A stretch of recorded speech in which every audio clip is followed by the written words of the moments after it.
Magandang araw po. Narito na po ang latest update sa bagyong ating binabantayan na si Bagyong Aghon.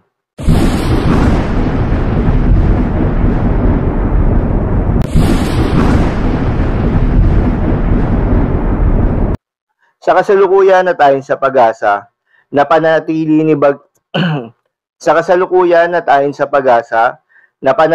ni Bagyong Aghon ang lakas nito habang kumikilos ito pakanluran, hilagang kanluran.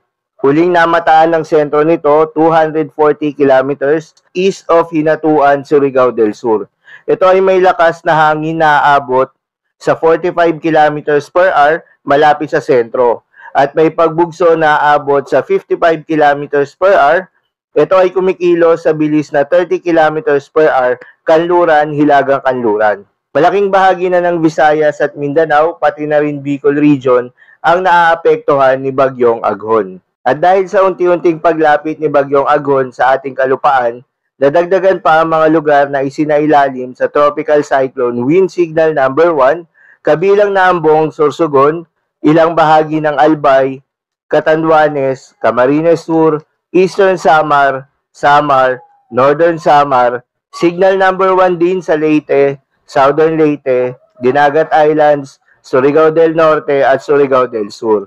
At kapag lumakas pa nga itong si Bagyong Aghon into tropical storms, posibleng itaas pa ang Tropical Cyclone Wind Signal number hanggang sa Signal number 2. Para naman sa latest track ni Bagyong Aghon, inaasahan na kikilos ito patungo sa direksyon ng Eastern Visayas at Bicol Region at inaasahan na lalakas pa ito sa mga susunod na araw, posibleng bukas ng Sabado maging isang tropical storm na ito at maaaring magkaroon na ng international name.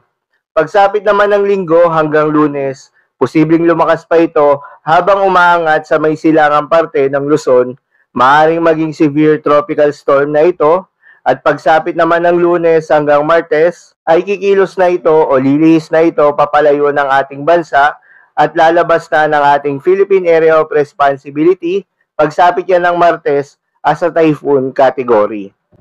Paalala lang po, ang mga nasabing forecast ay posible pa pong magbago, kaya naman patuloy lang magantabay sa mga update na ating ilalabas at ng pag-asa. Ngayong araw nga ng Biyernes, dahil sa epekto nitong si Bagyong Aghon, malalakas na pagulan ang nararanasan sa iba't ibang bahagi ng Visayas, Mindanao at Southern Luzon, dulot ng rain bands ng Bagyong Aghon na nasa silangan ng Mindanao. Sa Western Visayas at Central Visayas, particular na ang Aklan, Antique, Guimaras, Iloilo, Negros, Cebu at Bohol, nakakaranas ng maulap hanggang sa maulan na panahon dulot ng trough or extension nitong si Bagyong Aghon. Ang Eastern Visayas kabilang na ang Leyte, Southern Leyte, Samar at Biliran ay posibleng lapitan o direktang tamaan ni Bagyong Aghon sa Sabado. Malalakas na pagulan ang asahan sa mga lugar na iyon, pati na rin sa may Bicol Region. Masamang panahon rin ang asahan sa mga lugar na nasa ilalim ng storm warning signal. So yun lamang po para sa latest update ni Bagyong Aghon.